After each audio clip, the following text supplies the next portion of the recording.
Our next speaker, I think I've spoken to many of you here, and I don't think I'm exaggerating when I say, like, there's been so much excitement around seeing what the latest coming from this creator is. Mr. Daniel Betancourt, aka Kaizen 3D Prints. Ladies and gentlemen, bring him up here. And let's see, we don't need to do any computer hookup or anything like that, right? Is this on? Can you hear me? Oh, okay, yeah. Great. Oh, we okay, do. We have a computer under here. Oh, yeah, move that. Yeah, let's get that. Okay, I'm going to get this going. It's going to take me just a little bit. So we'll let you get set up. Okay, and then you can help me too. This is going to be a kind of a group effort. Show them. We're going to take this half. Okay. And the people closer up to the front, so all these seats in here, you probably want to come and sit down, because the closer you are, the higher chance you're going to get to see some of this really cool stuff. Some visual. So you have really visual stuff. You come in, everybody's, say hello to your neighbor. Come up to the splash zone. You splash that, absolutely. And I think I brought 50 cards. So if you don't want one to see how it actually works, then that's okay, pass it along. But if you want an example of printing on textile, this is my card. Kaizen 3D Prints. It's got a little shiny reflection that you can see, and it's printed through mesh, which is all that I do. I specialize in printing on textiles. So I'll give this to you. If you could give one half to that side, and when you pass those out, and then I'm going to get plugged in here.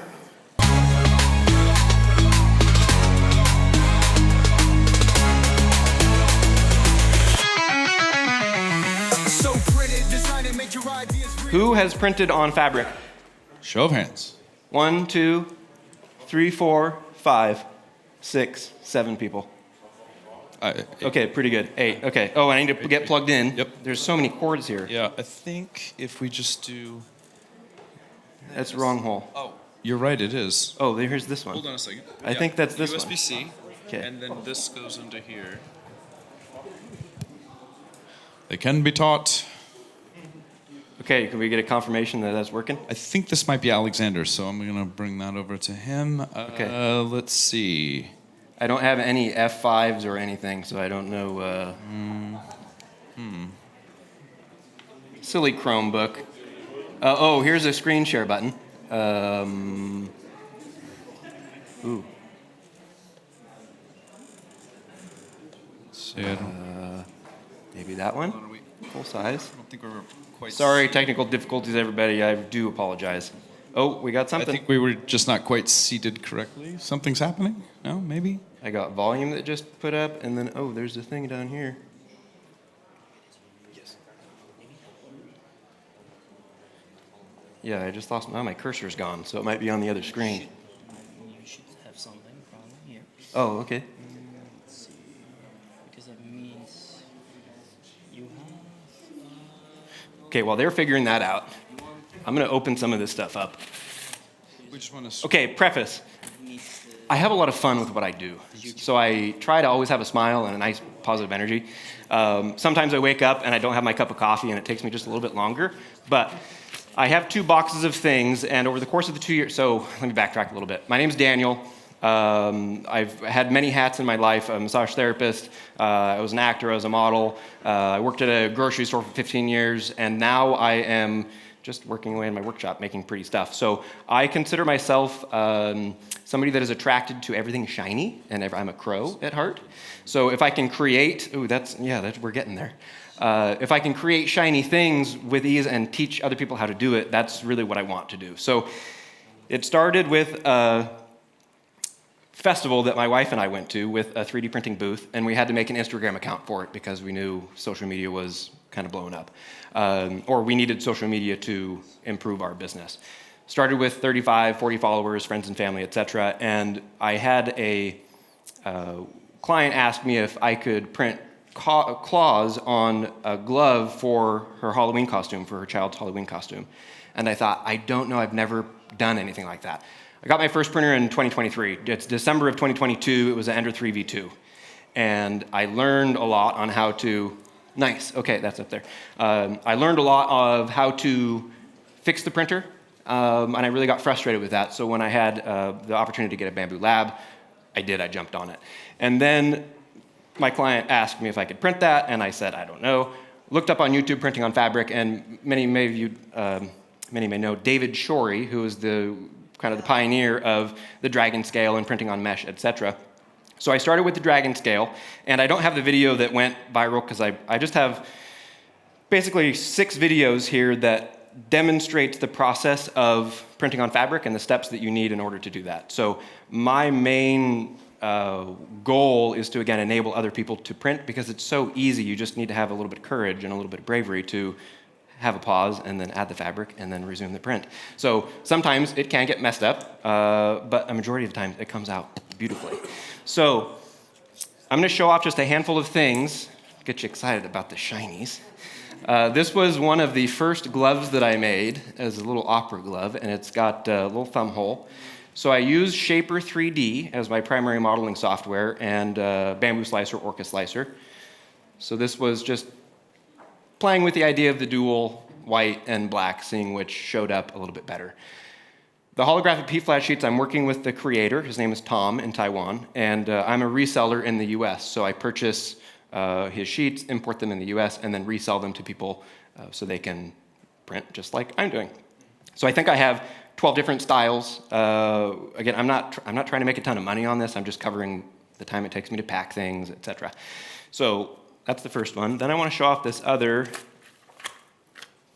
bigger one. There's a Disney movie called Elemental, and Ember Lumen is a character there, and when she gets enraged, she goes full purple. And this was one of the first things that I did. I thought, okay, well, this is 11 different prints on a 256 by 256 build plate, UV resin cured together, which was part of the issue that I had to solve of how do we connect the smaller pieces together to make the bigger chunks. We're just limited by our build plate size. So using UV curable resin, having a flap of fabric over, we can combine all of these and make them a nearly seamless transition. Then we take that pattern after it's folded out. You see my seam line right here. I started learning how to sew maybe like 16 months ago, 18 months ago. This was the first thing that I sewed on here. So anyway, I get sidetracked a lot too, so I do a little ramble. Will you do the little thing there? Okay, so I had the hope of creating different sleeves that you could put on. One would be blue, and then you could swap it out, and then you could be red or purple or whatever. So that's, again, me thinking, oh, I really like this movie. How can I create something for cosplayers, for people to create? Okay, get that. I'm going to show a video. Who has printed with a P-flat sheet or a shiny build plate? 2 people? 3 people? 5 people? Wow. Okay, this is going to be a game changer for you then. I'm going to play this video. You see that up there? Okay. Apologize, they are in short mode, so they're portrait. But for now, we're just going to lay it on top of the plate, flip it over, and we're going to take our rotary blade and cut around the edges. No, that's it. Okay. Well, so we get the magnetic P-flat sheet. The nice thing about these is they can be cut to any size. So we get... this is my favorite part. Oh. Put it on no, the that's printer. okay. I mean, I can talk over it. It's just showing the general practice of it. So with the newer printers, you have auto bed leveling. So you can actually grab, went and recut this front portion because this barcode needs to be revealed. Plate, so you don't need an individual plate for them. Over 300 uses on them. This is an example that I had printing at 0.04 millimeter layer height with a 0.4 millimeter nozzle. That is just about as perfect as you can get. It comes out pretty fabulously. And then I went on to a 0.02 millimeter layer height with a 0.4 millimeter nozzle. We'll remove the protective film once it's cut, but for now we're just going to lay it on top of the... one of the tools that I use to create these things, and here is a little bit more just to see the refraction. So the holographic is caused by the light refraction. So we hit it, we see the colors go back. This is a little bit better example here. I know about these magnetic P-flat sheets. When I go in my dark room, and we get a flashlight on there, so we really see how that changes. And that's transferred directly onto the print. I print PLA, TPU, PETG. I don't do anything with a high shrink rate, so I haven't tried any ABS or ASA on there. Okay, so with that, I'm going to jump around there. Okay, fast forward to another market that we did. It was March of last year, and I got a phone call during the market from a gentleman named Dan Pham from Thangs.com. And he said, I have a celebrity here that wants to work with you. Would you be able to create things for her profile? And I thought, well, can you tell me who the celebrity is? And he said, well, it's Felicia Day. And for those who maybe know Felicia Day, she was a huge icon for me growing up because she did a YouTube shorts that would Guild Wars. Or not Guild Wars, sorry. The Guild, sorry. And it was just a riot for me to have her then talking to me about creating textiles for her Thanks profile. So I basically became an artist that was creating textiles for her so then she could have her members download those things and do that. That was at the same time that Dan said, you've got some really cool stuff. Nobody else is doing it. Use Thangs as your platform, as your repository. We've got a really cool system that if you upload a model and somebody else tries to download it and upload it, Google flags it. They were working with proprietary software where I basically had a little bit more security. That was my fear of if I upload these models on MakerWorld or Thingiverse or whatever. I wanted to have a little bit more control. So started that, and it was, again, a little bit of the imposter syndrome of like, who's gonna buy these things? I'm really having fun with it. I started it was like a personal membership and a commercial membership. I think at this point I've got maybe 275 members across both licenses that will either for personal use or commercial use. So the thing that I'm trying to solve, part of the thing that I'm trying to solve, is the amount of material that's used for garment production. There's a ton of waste for it. This is, we're still producing waste, we're still producing things, but here, instead of having the full, all of this be sparkly, like 1 yard by 1 yard, 1 meter by 1 meter, I can use a negative modifier and cut the base textile to create my pattern. So if I want, and I have a video of this, and this is a good example. This is a little clutch that I made using kind of antique looking kiss clutch. And it's got screws on the inside. So if you want to swap out your purse, you can just print up a different one. This has the border around it, and you just take out the screws and you put it back in. So I've taken now, you can take any textile, use the negative modifier, and that's what I'm going to show you in this next video, to create essentially any combination that you want. Yes, and thank you. I was going to pass these around. Okay, we pass that around. Let's see, throw that over there somewhere. What other did I do? Yeah. Okay, somebody catch that over there? You guys, something over there. Okay. I'm going to pass some of these around, so you can be feeling them. I don't want to get sidetracked too much. There's just so much information. So if you want to actually do this, go to my YouTube channel. I have 2 videos. The first one is about 27 minutes long. It's part 1. It gives you the basis, the understanding of it. Part 2, this is the funny. Made part 1, and he was like, next week, I'm going to do part 2, and we're going to cover all these things. 8 months later, part 2 came out, and it was 53 minutes or something, where I thought, instead of making part 2 and part 3, I'm just going to compile everything. And I'm not the person that likes to sit down in front of the computer and edit things for a whole bunch of time. It's not me. I was more of the story, where I'd take stories on my Instagram, instead of making them, just doing more reels. So I would get people. In the morning, I had the coffee routine for about a year, where I'd walk out there with my coffee cup, I'd record it, my story, and kind of show off like, hey, this is what I'm doing today, these are the projects. And when I stopped that for a couple days, I had many people message me like, are you okay? So when I got the reactions from the people that really wanted to learn, it was really inspiring for me to continue. So I'll go through the different fabrics. Watch the YouTube videos if you want to go down that rabbit hole. This is called a power mesh or a poly mesh. This is a polyester spandex blend that's either I use a 96.4 or a 95.5 blend. So it's stretchy, and all the pieces are embedded in there. So I should start with basically the fundamentals of how you do this. We print the first layer, it pauses, with the fabric down in magnets, it resumes the print, and it's done. It's really simple. You have to have your layer height equal to or greater than your fabric thickness, as you found out. If your layer height is 0.12 and your fabric thickness is 0.2, you're going to get this shifting all over the place, and then you're going to get a messed up thing. Okay, throwing that over there. So hopefully don't hit somebody. glove pattern.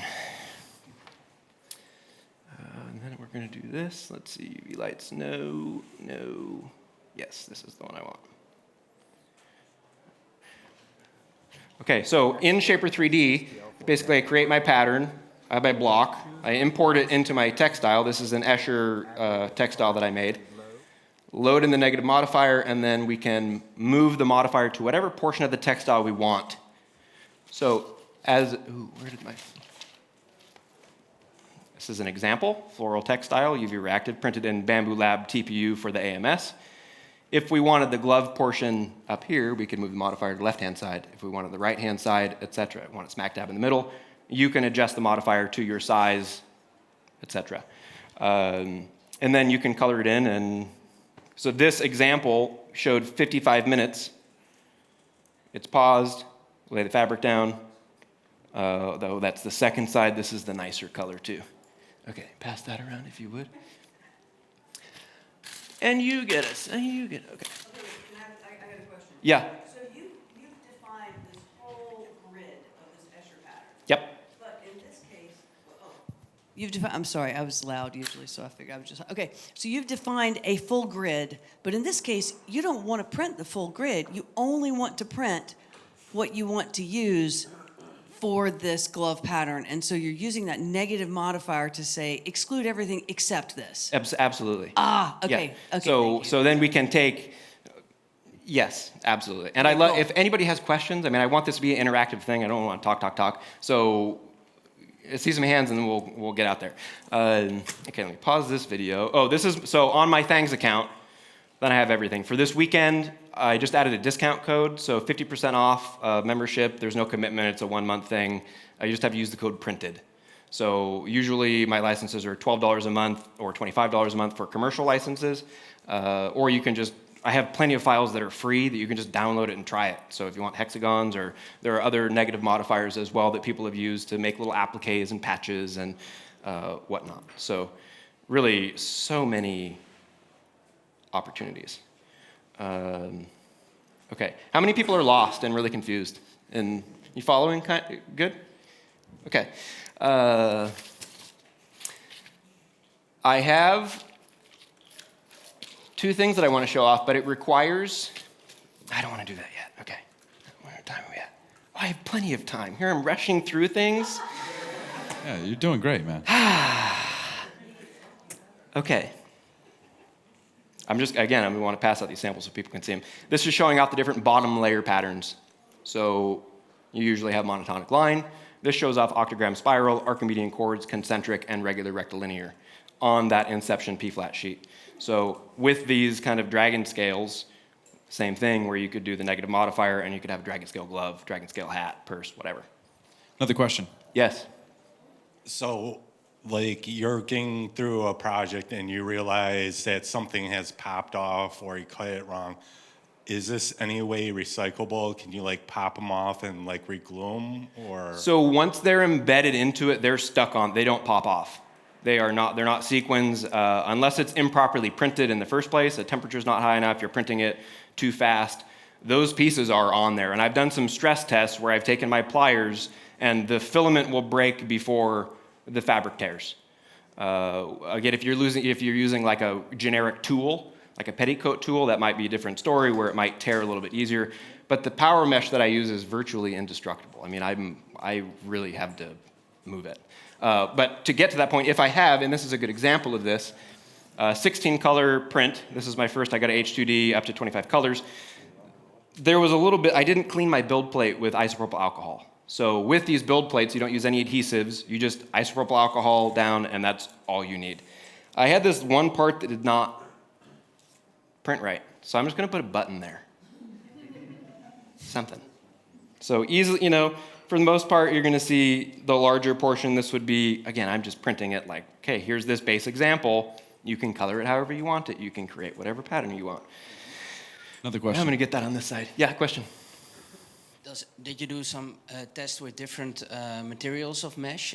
Do you have a preference for a certain material? The 3 that I prefer are illusion mesh that's 100% nylon, and it has one-way stretch. So if I, like this hat, for example, it will only stretch from the left to the right and not up and down. The power mesh is a 96%. The one that I use the most is there's a superfine power mesh and a regular power mesh, or poly mesh. And the poly mesh is generally between a 95% 95% polyester and 5% spandex blend. And that can be a couple percent off depending on where you get it. So in that I have links as well. I have PDF downloads. The YouTubes have information on where to get that, the fabric. And I also sell fabric sample packs on my website in addition to the P-flat sheet. So if you don't know what fabric to get, you can just order a sample pack and you get 20 sheets, 20 pieces of fabric that I've tested and I love working with the links that you can get them yourself if you want to get a larger portion. Yeah, Chris? Another question? I know the answer to this, but I thought it'd help you out. To answer the durability question, how long have you had that sweatshirt, and do you wash it in the washing machine? Great question, thank you. This was the first thing that I printed. It's been about 18 months. I've washed it about 24 times. And the only damage really is when I'm sitting down on, like just hanging out, playing video games, whatever, and this is just scrunched. So machine wash, delicates in a garment bag, and hang to dry. You can put them on low in the dryer with no issue. That answers the question. Great. And then the hood too, got that. So the sewed line, again, I'm a novice sewist. I'm doing like a straight stitch and maybe a triple stitch, and that's it. I've got my brother HT 371. But I'm having fun with it. And I get lots of messages that say, hey, I've been a seamstress for 20 years and you were doing that way wrong. Great. How would you do it? How would you recommend that? Because I don't know what I'm doing other than trying. Okay. Wait, can I go with the question? Yeah. I'm back. Okay. I'm back. I'm supposed to hold this to my mouth. Okay, so you are trying to get a visual effect, and that a visual effect can be with color because there's a whole lot of color here. It could be with a filament that actually changes as you look left and right, like some of those. But you also have the effects sheet, and the effects sheet is going to get that gorgeous rainbow effect. And then you mentioned something else. You were talking about the pattern. So that also the pattern, so each one of those, and there was one that went by, it was just absolutely beautiful. They looked solid. I'm assuming it was just, but then you also talked about octogram spiral. So how it's doing each of those pieces is adding an additional effect Completely. on top of the, Yeah. on top of the variables, you have your P-flat sheet design, you have the mesh type that you're using, you have the mesh color that you're using, you have the filament choice that you're using, you have the filament color you're using. Is it UV reactive? Is it glow in the dark? There's so many different ways that you can incorporate this into fashion and textiles. I'll post something and somebody will be, yeah, but what do you use that for? Well, it's a textile. You can use it anywhere textiles are used. So make a bag, make art, make curtains, make a bed, whatever. Pretty sham. I don't know. This is one I had a lot of fun. And if you are scared of optical illusions or you get triggered easily, then don't look up here. I don't know if this is visible. I'll try to be not moving at all. This is only changing 2 colors of dots. So the pinks are the same. I'm just doubling up on the black and white dot. So you get a nice trippy optical illusion with this. You could do it in glow in the dark and have it be a nice surprise. Okay, pass that one around. We got a stretchy snakeskin. Butterfly sun catcher, little mosaic. And I did a little border around there, so instead of it being a mini flappy textile, then it's a actual. Another question for you? Hi, hello. First, they're awesome. Thank you. But I wanted to ask you, what do you consider most right now for you, like someone that specializes in 3D printing or fashion designing? I am a textile specialist. I'm a 3D printing textile specialist. It's blending the two worlds together and creating things that you wouldn't be able to. There's no other way that I'm aware of that you can create this in the world. It is the additive manufacturing of being able to add multiple materials is revolutionary, and that's being shared with me. I mean, when I'm getting contacted by Marvel and by RuPaul's Drag Race and by all these different, I mean, lots of things coming in the future and a lot of things I can't talk about yet, but when I'm working on a project with a special fashion designer, they'll give me a sketch. And they'll say, this is what I want. And I'll say, that's a lot of what you want. How can we make that happen? And it's them having no idea what we can do. So anything I give them is like, wow, that's an amazing idea. So sometimes I'll really make it above and beyond when I don't really have, where it would be satisfactory to just do a pattern and, nothing else. Any other questions before I move? Oh, yeah. Yeah, it's kind of a simple one, and I might have missed it in the first place, but I only heard you mention TPU once. What's your preference to printing materials? I prefer printing with PLA. TPU is great. I print with it often. I maybe have 30 different TPUs that I print with, but I have 350 PLAs. Because I love the most, if I could pick any filament type, it's a dual extrusion and tri-extrusion, because you have 2 and 3 colors in a print. The Dragon scale that I passed around with the multiple bottom layer patterns, that's green and yellow dual color. So depending on the way that the hot end moves is the way that those colors will go. This is another example. This is my personal fan. So this is a tricolor S series from Amelin. So instead of being a tricolor extrusion, this has, as it goes, it's kind of like the spiral there. Yeah, a little bit of a wiggle. So I'm going to keep this up here because that's still an example I want to show off. This is just another textile pattern. And I'm almost done with this, and I have 2 more videos. This is for, I think I can say this. This is going to be an outfit for the current reigning women's world wrestling champion. Cool. For a pay-per-view shoot. So I printed a whole bunch of these in different colors, and then her seamstress is going to put them all together. So can't wait to see that one. Okay, we've got the clutch. Oh, I can pass this one around too. Okay, this is the glove, the original one. Just did a little dual. And because it's got some stretch, it's like the medium size, and then you got the child size and the extra large size. And those are just larger negative part modifiers. Okay, that one's done. That's the fan. Okay, and then I'm moving through this one. This is called an H-Mong pattern. It's for a particular I want to say tribe, but I'm not sure. So that's just a different pattern that a designer sent me, and they said, can you replicate this from an older textile? And I said, yeah, I'll create it. Then we've got, this was the first one that I did, the first hat that I made, but I didn't like the color or how it came out. So this is 16 colors. This is the translucent PLA from Bamboo Lab. One of my favorite things when I take out my UV light is the color change in both the UV reactivity of some of these filaments and the aspect that this white to, okay, I think you can still see that because we're gonna dim the lights and I'm gonna show off some glow in the dark stuff.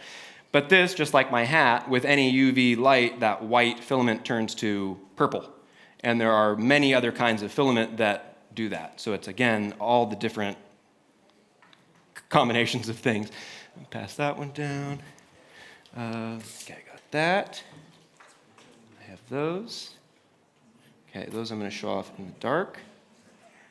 And this is the last sample I'm going to pass around before the other things. This was one of my favorite filament brands, Reflow Filament from the Netherlands. They went bankrupt. They are no longer producing this filament.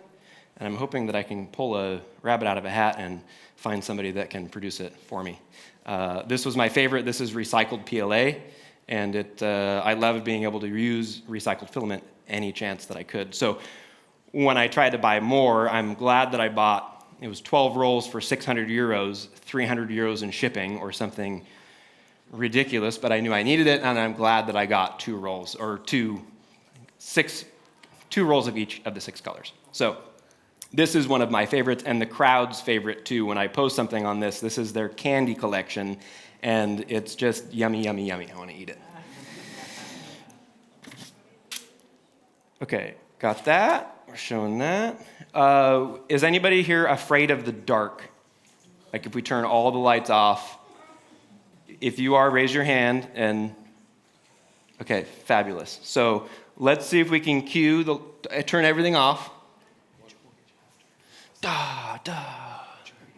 Okay. Oh, and maybe I'll move over here. Is that screen can we turn that off? Ah, brilliant. Okay. So this was the first houndstooth hat that I made. This is the glow in the dark. Let's get this charged up a little bit. This is only 3 layers, so the other aspect is how thick do you want your print to be? If you want this to last a little bit longer, you'd have more material in it rather than just 3 layers. So a majority of the prints that I do in glow in the dark, I'll do 5 to 7 layers if the textile can accommodate it. And this other one that I'm going to show off, this is a much more complicated print, and see if I can get this charged up here and turn my light off. This is using a rainbow glow-in-the-dark PLA as the exterior, so we're going to get pink in the middle and blue on the outside, because the outside portions are, I think, 4 millimeters, whereas the inside portions are only 2. When we let's go ahead and turn the lights back on, and we'll transition this back to the white filament. And you might see that part of it is holographic. So the circles in there are shiny, and the other portion is not. So I was trying to wrap my head around, how can I create a textile with both effects? Because when we're printing on a P-flat sheet or the holographic plate, we can only get the holographic surface on the bottom portion, which means everything is holographic. So I printed the circles first as a single print, and as a second print, I printed the outside portion and used the previous print as my textile to combine the two. When I did that, it blew my mind. And it's like the simple, we're taking one object and we're adding on to it. Additive manufacturing. We can do that multiple times. So this will go down as one of my favorite projects that I've done, and the most stressful, because you have to line everything up. This is done with an illusion mesh, so it doesn't have as much stretch. Whereas if I did this with a power mesh, poly mesh, any little movement might have started the print on those circles instead of it being lined up exactly. So with that, on my Thanks account, then you have circles, squares, any combination of. You could have the circle or the squares be holographic and vice versa, whatever you want to do. Oh, and Question. Yeah. So, here am I. Hey. I was wondering if you tried doing overlapping stuff, growing on top of each other. So I thought it would be really cool, and it's possible to, when you print it and then you grow it on top of the next ones, which are lower. Are you considering, so I'm understanding your train of thought, using multiple pieces of fabric, or using it as a curve, something that is an overhang on top of fabric? Yeah. So you don't see the fabric at all? Yeah. So that was part of the dragon scales that David Shorey did, where they kind of overlapped. And I have some chainmail versions that do that, where it's an overhang and it covers up the gap so you don't see anything. It's just armor. I mean, it's just with dragon scales or snake skin. So you just have, with the overhang ability, your printer just has to be able to do that. So that was a lot of, when I started creating CAD models, it was at what angle is it going to start getting messed up, or just figuring that out. And as you mentioned it, now I'm really interested. Have you tried multiple fabrics on top of each other? And no, it's been on my list for maybe 3 months. If y'all could see my to-do list, my whiteboard at home, it is, I have 3 whiteboards. Anyway, it is, yes, so that is on my list, because I would like to do multiple colors of fabric and different, you have a base layer that doesn't stretch, but you have the top layer that does stretch. So it can create some interesting morphic shapes that, yes, I'm very intrigued by. Another question. Yeah, me again. Quick question. All these designs, they're scalable, so you can go big as you want. Yes. What's the biggest piece that you have printed? Or is it possible to use it in a CR30, for example, like a conveyor belt type of style? So I consider the conveyor belt, that was a comment that I got a lot, and when you consider the conveyor belt, it has one hot end. So you need a dual extruder behind it and a place to hold the fabric. So you'd print the first portion, secondary, lay the fabric down, and then the extruder. So it has to be, this one would print the first layer, it'd move on, you'd lay the fabric. The front one would, so I have thought about it.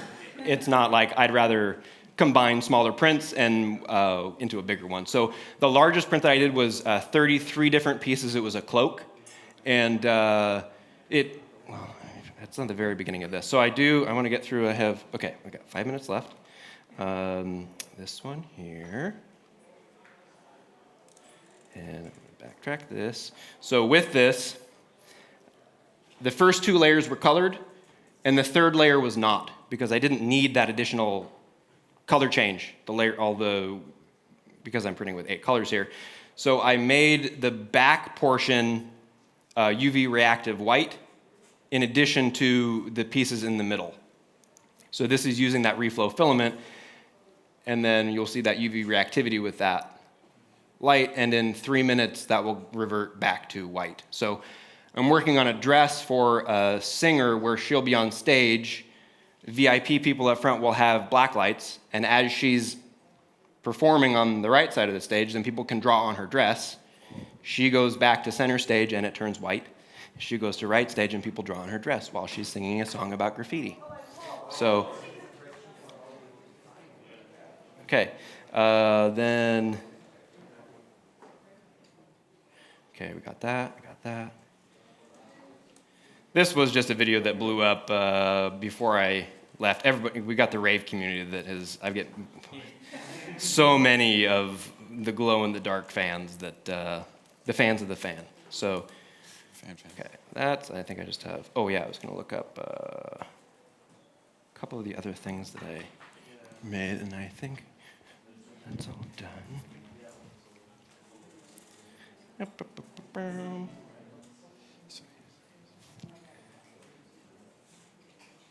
Okay.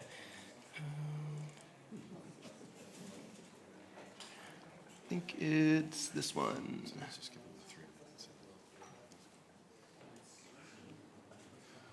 While he's doing that, any other questions? So this is the large, okay, we got to add.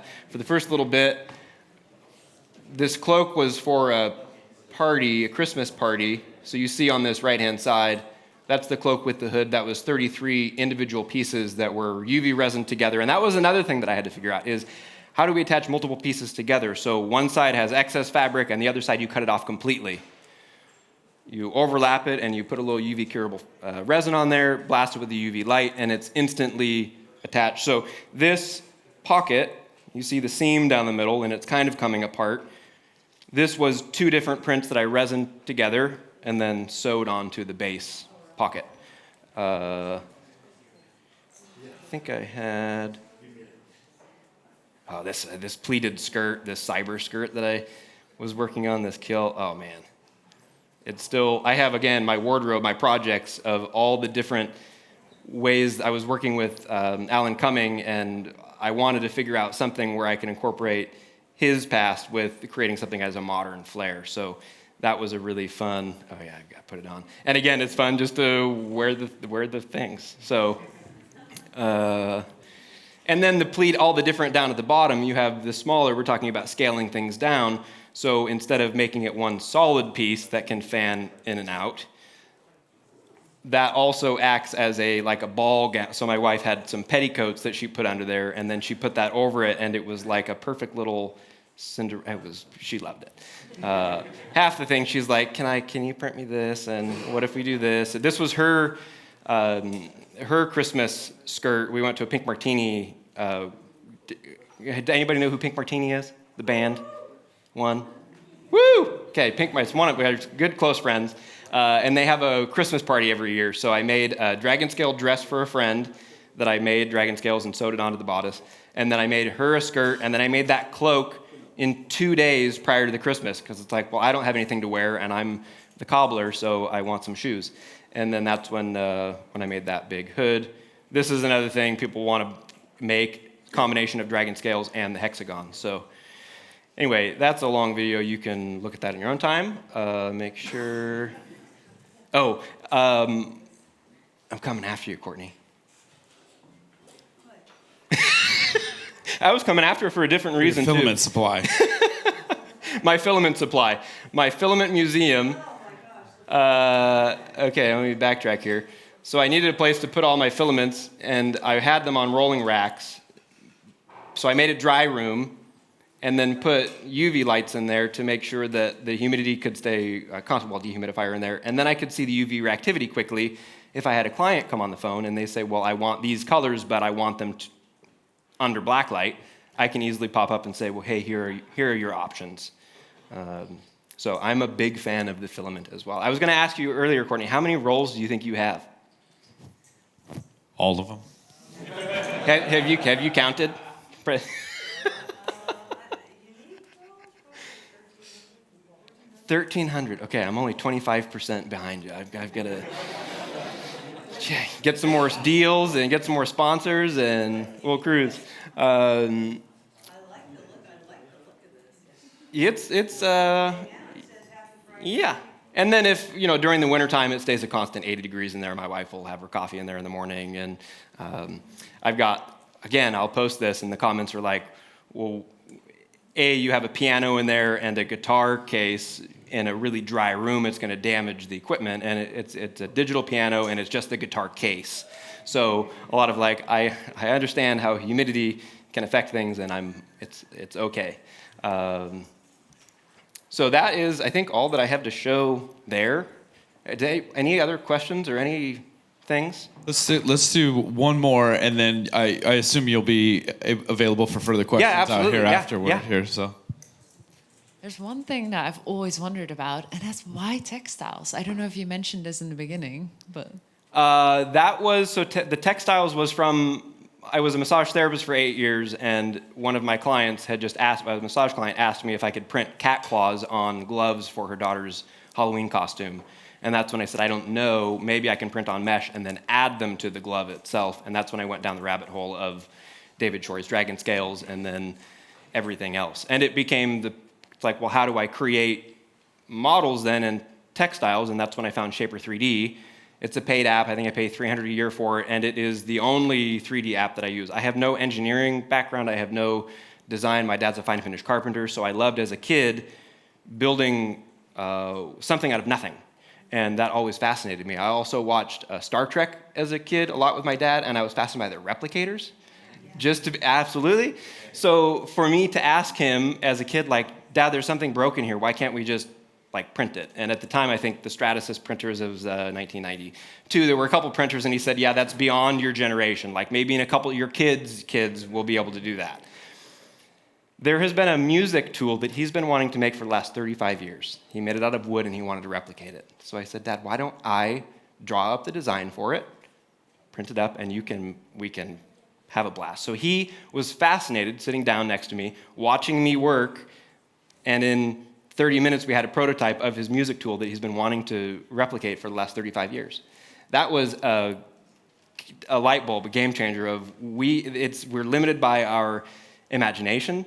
And I can't remember who said it, but you take somebody else's idea and your creativity, and you've got something that is beyond what we can imagine. I mean, it's just the things that 3D printers can do, not only functionally, but artistically, are beyond what I wake up in the middle of the night I've got to write that down on my another thing on my to-do list. Okay, well, maybe tomorrow I'll get out in the yard and do some yard work or something. So, okay. Daniel, this has been fantastic. Let's give a round of applause for Kaizen 3D. Absolutely fantastic. If you can, do you want to pass your stuff forward, and we got to get all your goodies back. Yeah. So just pass it forward here. I've got, let's see, how can I do that? I have 3 fans to give away. Okay. Do I have time for I don't want to throw them at people, but these are only 3 fans. Only fans. Yeah. It's $500 per fan. How are you going to decide who the lucky I don't know. 3 I are? was thinking pick a number, but then it's everybody picking it. What one winner on one side, and then guess what number he's thinking of right now. Yeah, right. And I was thinking I'll write down 3 numbers, but then going through, how can we? Not it. No. Well, that actually worked. Okay, hold on. Let me. Okay. Put it in your phone. No. Okay. Between 1 to 100. First person to yell it out. I've got it in my head. Oh, Jesus. It was 17, but it's plus or minus 2. Okay, one more number, 1 to 100. Hold on. Okay, I've got it in my head. Who said 44?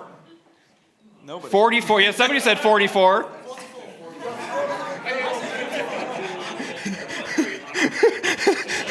Okay, no 44. We admire your honesty. Any 42? It was 41 was my number. So, was it 42? Okay, I didn't give you the option, the first person. So this is a glow in the dark where this will actually light up. You want the glow in the dark? Okay, Okay, fabulous. I have one more, and again, this will be 1 to 100. Let me. Okay, I've got it.